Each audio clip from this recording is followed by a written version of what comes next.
Bien, Gérard, j'aurais voulu t'interroger sur, disons, la vie de quartier à Bruxelles. Je pense, tu m'as dit un jour que tu étais très attaché à un quartier et que tu te sentais vraiment un des habitants de ce quartier. Je pense aussi que tu as fait partie de comités de quartier, que tu as fondé des comités de quartier. Est-ce que tu pourrais un petit peu m'en parler? Hum, D'abord, je suis bruxellois dans l'âme. J'ai essayé de vivre à Paris, à New York et tout ça. À chaque fois, je suis revenu comme si j'étais repris par un élastique très puissant pour habiter ma ville où je suis né, dans un immeuble du 20 boulevard Général Jacques, le premier gratte-ciel bruxellois, 13e étage.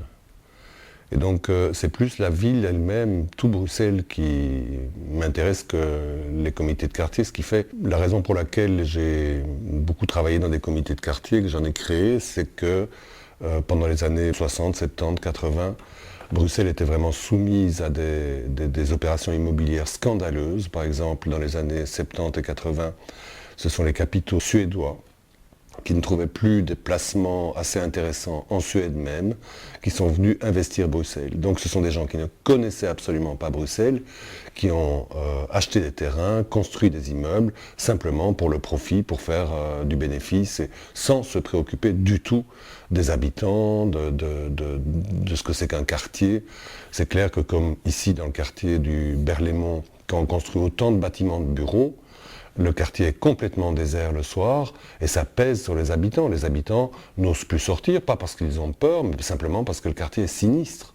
Comment parvenait-il à acheter comme ça de si grandes superficies? Parce que la loi belge était aussi scandaleuse. Par exemple, il suffisait qu'un promoteur achète plus de 50% de la surface d'un pâté de maison pour avoir le droit d'expulser les 49% d'habitants restants.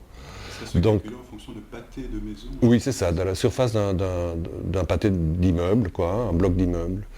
Donc, il y a des régions de Bruxelles comme l'avenue Louise, les abords de l'avenue Louise, ici le quartier du Berlaymont, la ville et le centre de la ville, où on a détruit des bijoux architecturaux pour les remplacer par des horreurs. Ça, c'est la première chose, mais aussi en cassant la vie du quartier. C'est clair que quand par exemple, sépares un quartier comme la rue Béliard ou la rue de la Loi, sont des autoroutes urbaines, les gens qui habitent outre rue de la Loi, du côté d'Etterbeek, ne viennent pratiquement jamais de ce côté-ci, du côté du square Ambiorix. Pour eux, c'est un autre pays. C'est très étrange, mais c'est comme ça. Alors c'est assez difficile de faire comprendre aux habitants d'Etterbeek que ce qui se passe ici, à un demi-kilomètre, a une influence sur leur vie dans leur propre quartier. Donc il y a un travail non seulement de constitution de comités de quartier pour s'occuper d'un, 3, 4, 10 pâtés de maison, mais aussi de mettre les comités de quartier en résonance pour qu'ils s'occupent et se préoccupent des mêmes problèmes. Mais ça marche, ça marche.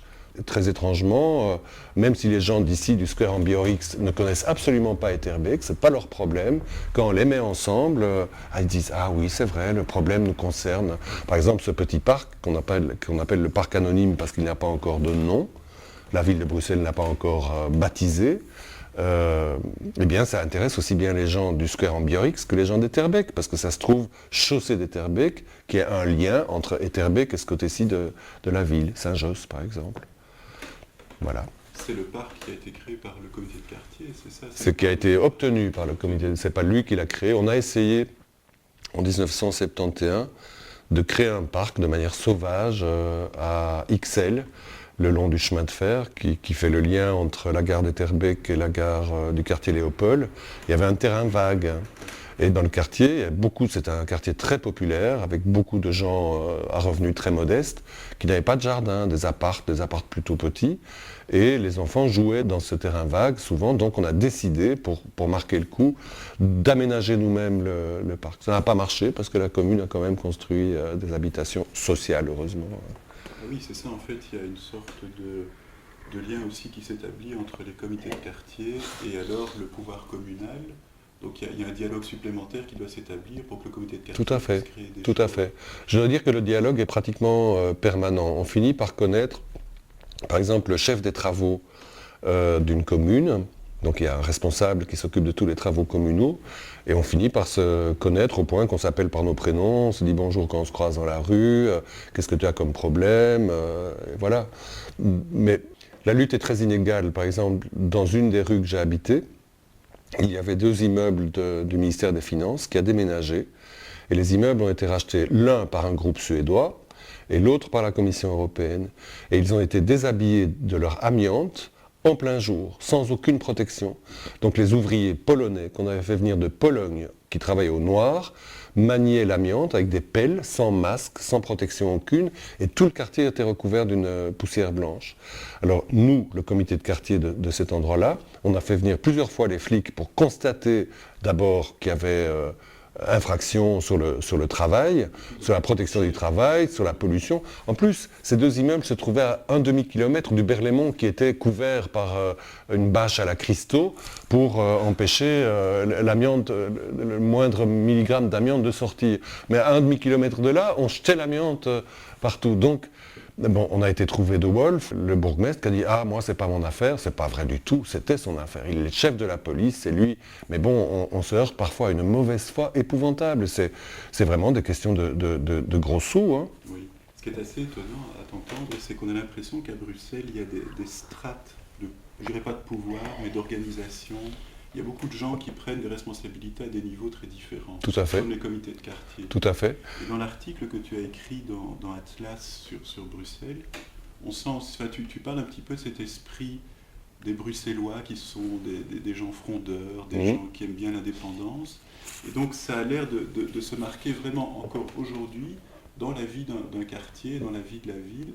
Parce que tu disais aussi justement dans cet article, et là tu pourrais peut-être en parler aussi, que justement Bruxelles se caractérise par le fait que justement il n'y a pas un seul maire pour l'ensemble de la ville, mais qu'il y a autant de bourgmestres qu'il n'y a de communes. Oui, 19. Voilà. Donc il y a 19 pouvoirs qui sont indépendants les uns des autres, très jaloux de leurs prérogatives, de leurs pouvoirs au pluriel. Par exemple, pouvoir urbanistique, aménagement de la commune, amélioration des trottoirs, ce genre de choses-là. Il arrive que les intérêts d'une commune soient tout à fait divergents de la commune d'à côté. Et donc on tombe sur des aberrations incroyables, comme par exemple marcher sur un trottoir complètement défoncé, et à un endroit bien précis, il est neuf. Donc c'est la commune d'à côté qui a décidé de rénover ces trottoirs, mais ça s'arrête là. Alors on se casse la pipe, on voit les mères qui poussent les poussettes avec les enfants qui sont complètement brinque-ballés dans un quartier, puis tout à coup le trottoir devient un billard. Donc c'est aberrant, ils ne s'arrangent pas entre eux. Bon, ils tiennent des conférences maintenant, mais c'est plus sur la gestion des subsides et des choses comme ça, c'est beaucoup moins sur l'urbanisme. Hein. Voilà. Charles Piquet, qui a été ministre de l'urbanisme à Bruxelles, quand il était bourgmestre de Saint-Gilles, il a décidé d'une politique d'urbanisme qui était totalement opposée aux politiques équivalentes des communes voisines. Donc c'est très aberrant, mais en plus, quand même, la contrepartie, c'est que les habitants peuvent intervenir. Donc le bourgmestre, évidemment, d'une commune est plus proche des habitants que le maire. D'abord, il est élu par ses habitants, et il est plus proche que le maire de Paris. Le maire de Paris, c'est un souverain. Le bourgmestre d'une commune bruxelloise, et il doit faire attention à ce qu'il fait. Et de plus en plus, parce que dans les années 60 et 70, il faisait n'importe quoi. Léon de Fossé, par exemple, qui était bourgmestre de la commune d'Etterbeek, a autorisé la construction de bâtiments, de bureaux, tout à fait hors des normes normales, mais il avait son cabinet d'avocats boulevard Louis Schmitt, et les promoteurs venaient discuter avec lui, parce qu'il n'était pas seulement bourgmestre, il était aussi avocat et député, il a été ministre pendant un certain temps, donc il avait le bras long, et les promoteurs allaient dans son bureau d'avocat, lui déposer des belles enveloppes. Voilà, donc avec ça, il s'est construit un château. Et bon, ça c'est une des dérives, mais je crois que ce ne serait plus possible maintenant. Ce serait plus possible maintenant, parce que les habitants sont beaucoup plus attentifs à ce qui se passe, à la manière dont leur commune est gérée, et ils interviennent. À l'époque, lui, c'était un souverain dans sa commune, il faisait ce qu'il voulait, mais ce n'est plus possible. Plus comme ça, en tout cas. On parle souvent aussi d'une tendance à Bruxelles, et qui recoupe un petit peu ce dont on vient déjà de parler avec les comités de quartier. On appelait ça l'associationnisme aigu. Est-ce qu'il existe à Bruxelles d'autres associations qui font qu'il y a encore une espèce de vie sociale, mais en dehors encore des comités de quartier? Oui, il y en a beaucoup. Des Il y a, sociétés, des associations. oui, il y a, On en parle un petit peu justement dans l'article. la Fondation Roi-Baudouin s'intéresse à l'urbanisme de Bruxelles, l'ARO, bien sûr, Oui. la Chambre des architectes. Attends, parce que je réfléchis, il y a la fonderie, par exemple. Oui. La fonderie est très active. Et par exemple, pour le problème de Tour et Taxi, c'est avec la fonderie que j'avais travaillé. La fonderie n'est pas un comité de quartier, Qu'est-ce que mais c'est la fonderie? c'est un musée Oui. qui est installé dans une ancienne fonderie à Molenbeek. C'est un musée sur la vie industrielle de Bruxelles. Comme la vie industrielle de Bruxelles s'est complètement étiolée et très rapidement, le dirigeant de la fonderie a décidé de laisser une trace de cette histoire industrielle de Bruxelles, et donc il a créé un musée là, qui ne fait que commencer sa vie, hein. Il y a encore beaucoup de choses à récolter, à aménager pour que le musée soit vraiment un beau grand musée. Cette vie industrielle était très présente dans ces quartiers-là. Mais pas seulement dans ces quartiers-là. Ce qui est très, très remarquable à Bruxelles, c'est que dans tous les quartiers, tu avais des usines. Tu en avais à Uccle, tu en avais à Rode-Saint-Genèse, tu en avais dans le centre de la ville, tu en avais beaucoup le long du canal, bien sûr, parce que le canal, c'est le sang de la ville. Il faut dire que c'est le plus ancien canal du continent européen, le canal Bruxelles-Louis-le-Bruck-Anvers. Et donc la vie industrielle s'est très très fort développée autour du canal. Mais encore une fois, de manière étrange, ce n'est pas que là. Par exemple, il y a un quartier à Anderlecht, pas loin de la gare du Midi, qui était complètement consacré à tout ce qui est chaudronnerie. Donc il y avait des ateliers de chaudronnerie où travaillaient 5, 6, 10 personnes, c'était des petites et moyennes entreprises, mais tout le quartier faisait ça. Donc dans toutes les rues, tu avais des ateliers de chaudronnerie. Donc la chaudronnerie, c'est la poêlerie, c'est les casseroles, l'équipement industriel pour cuisine et ce genre de choses-là. Et donc ces industries s'étaient établies tout près du chemin de fer pour faciliter... Chemin de fer, canal et aussi la main-d'œuvre. Oui. Donc on installait des zones industrielles. Par exemple, il y a une zone du côté de Molenbeek, près du canal aussi, où tu retrouvais un nombre important de firmes de confection. Pourquoi là? Sans doute à cause de la main-d'œuvre. Parce que la main-d'œuvre locale était particulièrement malléable, efficace. Voilà. Je me demandais dans quelle mesure, j'imagine que tu dois être passionné par toutes les questions d'urbanisme à Bruxelles. Et j'imagine que tu as aussi lutté contre certains projets. Bien sûr. Tu pourras un petit peu en parler aussi. Et est-ce qu'il y a vraiment comment dirais-je, une façon de traiter l'urbanisme à Bruxelles qui te paraît spécifique par rapport à d'autres capitales? On dit par exemple que d'autres capitales se sont évertuées à garder leur centre historique tout à fait intact. On ne peut pas dire que le Bruxellois soit tellement attaché à conserver vraiment... Le Bruxellois, oui. Les autorités, non. Oui. C'est-à-dire que les autorités, pendant une trentaine d'années, se sont laissées séduire par l'argent que pouvait leur rapporter l'installation de bureaux dans leur commune.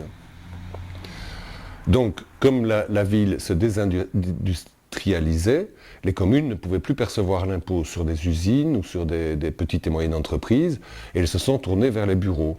Elles se sont vraiment battues entre elles pour attirer les bureaux sur leur territoire.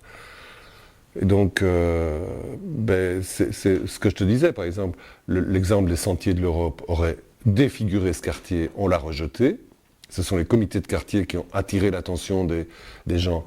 Je vais te raconter une anecdote qui est plutôt cocasse. C'est qu'il y a 5 ans, les propriétaires des bâtiments de la rue de la Loi, donc des promoteurs, ont donné une conférence de presse en disant « Nous voulons que la rue de la Loi soit aménagée, que les trottoirs soient élargis, qu'on crée des pistes cyclables, qu'on plante des arbres, qu'on réduise cette autoroute urbaine, parce que nous ne parvenons plus à louer ou à vendre nos bureaux. » Et donc ce n'est absolument pas, mais oui, bien sûr, ce n'est absolument pas dans une préoccupation urbanistique ou humaine. Non, c'est simplement pour faire grimper le prix des loyers de bureaux et de vente de bureaux. Et ils ont obtenu gain de cause. 5 ans après, la rue Béliard a été aménagée. Nous, en tant que comité de quartier, quand on doit se battre pour avoir un aménagement, ça dure parfois 20 ans, 30 ans, Oui. et on ne l'obtient pas toujours. Donc c'est c'est quand même le comble quoi, que nos adversaires, donc les constructeurs de bureaux, se liguent pour faire un comité de quartier et obtenir ce que nous réclamons depuis des lustres, quoi. Bon, c'est tout le paradoxe de Bruxelles. Encore une fois, l'argent avait beaucoup d'importance il y a 30 ans, il y a 20 ans. Maintenant, les édiles communales, comme on les appelle, font attention quand même. Ils se rendent compte que s'il n'y a pas un tissu urbain de population habitant leur commune n'existe plus. Donc ils commencent à faire attention.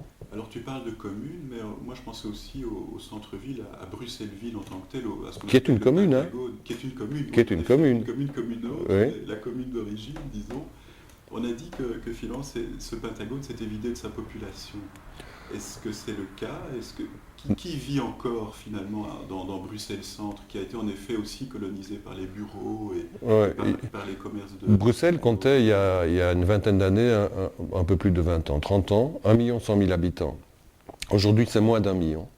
Donc il y a eu effectivement un processus d'évacuation du centre de Bruxelles par la bourgeoisie moyenne qui a été habiter les communes périphériques, voire même la province, hein, le Brabant wallon, des choses comme ça.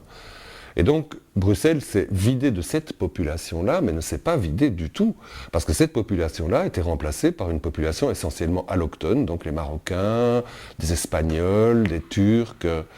Donc, Bruxelles n'est pas vide, simplement, la population n'est plus la même. Mais ce qui est remarquable, c'est que, tu parlais tout à l'heure de la résistance du Bruxellois.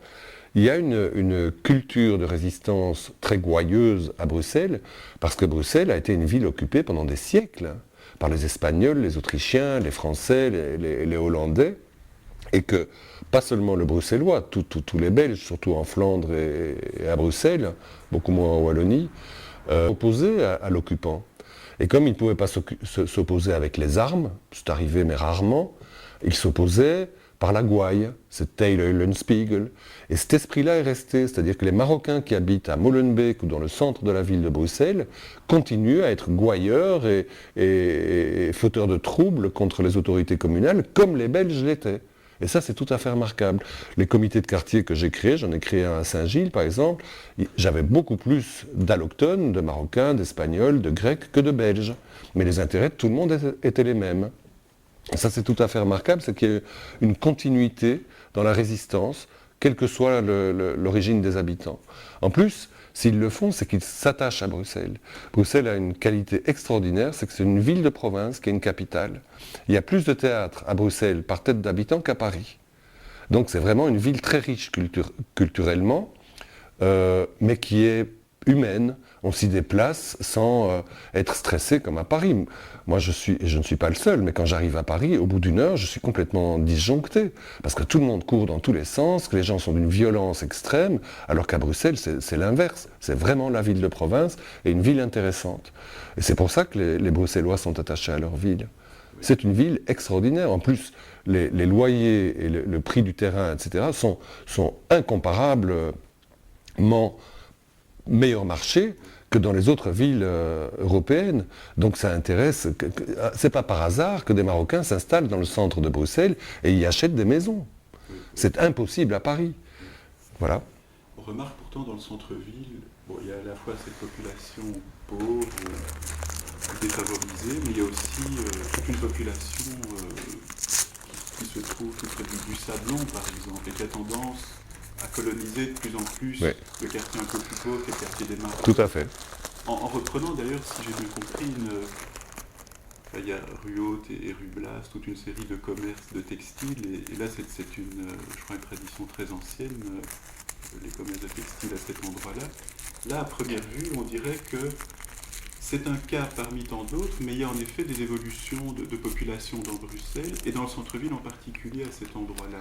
Est-ce que le quartier populaire des Marolles est condamné à long terme? Il est condamné même pas à long terme, à court terme, parce que les spéculateurs ont trouvé que c'était une très bonne idée de remettre ces quartiers à la mode. Ça a commencé par exemple, la faillite de Jacques Motte. Jacques Motte, c'était une usine, c'était un torréfacteur industriel, rue Blas. Il y avait des centaines de personnes du quartier qui travaillaient chez Jacques Motte. Il y avait une caserne de pompiers, place du jeu de balle. La caserne de pompiers a été désaffectée, elle a été transformée en logement. En logement, pas pour pauvres, hein, c'est pas des logements luxueux, mais c'est des logements qui peuvent être, dont le loyer peut être payé par la bourgeoisie moyenne. Donc ils ont complètement transformé, ils ont commencé à transformer ce quartier. Il y a des rues qui appartenaient à un seul propriétaire. Le comte d'Ursel, par exemple, possédait toute une rue dans le quartier des Marolles.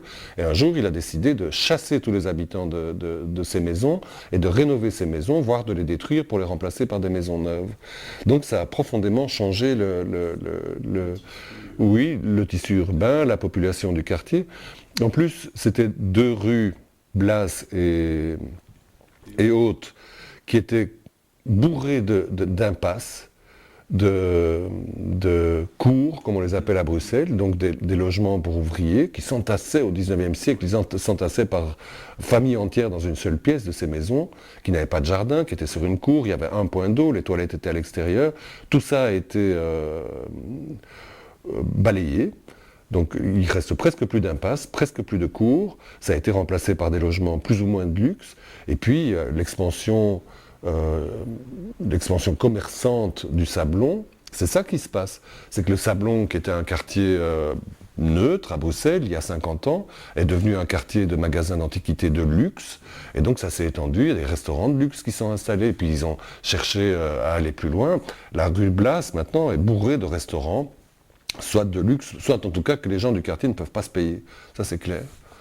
Donc c'est comme ça que les choses changent. Et il y a aussi un autre quartier que tu connais bien, c'est la rue Antoine Dansard, qui est colonisée maintenant par les Flamands, donc qui en ont fait leur quartier de luxe, avec force magasin de mode, haute couture, très bonne d'ailleurs, hein, très bonne haute couture flamande, en Versailles.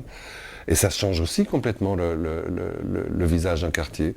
Ce quartier était investi tous les matins par le marché aux légumes, aux fleurs, jusque la création de ce nouveau marché sur le bord du canal, loin du centre de Bruxelles.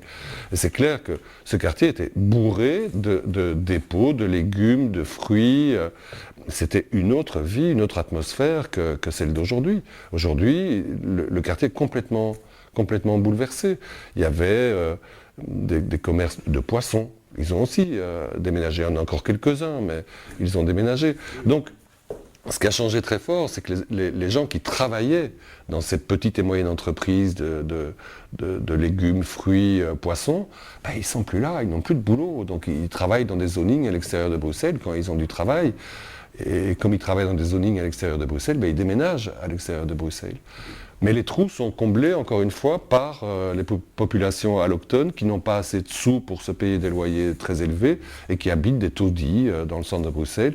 Et quand elles ont la chance de pouvoir en acheter un, elles le transforment. Et elles le transforment toujours très bien. Hein. C'est extraordinairement bien fait. Voilà. Donc Bruxelles est toujours restée ce qu'elle a été, mais les quartiers changent de physionomie, la population est moins prolétarienne qu'il y a 30 ans, 50 ans. Voilà. Et encore une chose que je voulais te demander, c'est que tu as un mode de circulation assez particulier à Bruxelles. Le vélo. Tu n'utilises pas, oui voilà. Est-ce que tu peux en parler? Est-ce que ça te paraît... Est-ce que Bruxelles est une ville... Moi je suis habitué aux villes, comme je te disais, d'Europe centrale, où là les gens marchent dans le centre-ville, où les centres-villes sont piétonniers, où finalement la ville est faite pour le piéton. Est-ce que Bruxelles est une ville faite pour le piéton ou... Le piéton se débrouille à Bruxelles. Oui. C'est un parcours du combattant permanent, à cause des travaux, des trottoirs ouverts, des trous partout, et puis aussi du non-respect des autorités pour le piéton. On autorise ou on ne sanctionne pas les voitures qui se garent sur un passage pour piétons ou sur un trottoir. On accepte ça, on ferme les yeux. La police n'est pas mandatée pour corriger ça. Donc le piéton se débrouille, mais on se débrouille bien. Et souvent les gens me demandent si c'est pas dangereux de se déplacer à vélo dans Bruxelles. Non, c'est pas dangereux. Il suffit de montrer qu'on est sur son vélo et qu'on est dans la rue, qu'on est sur le pavé et qu'on occupe la place à laquelle on a droit.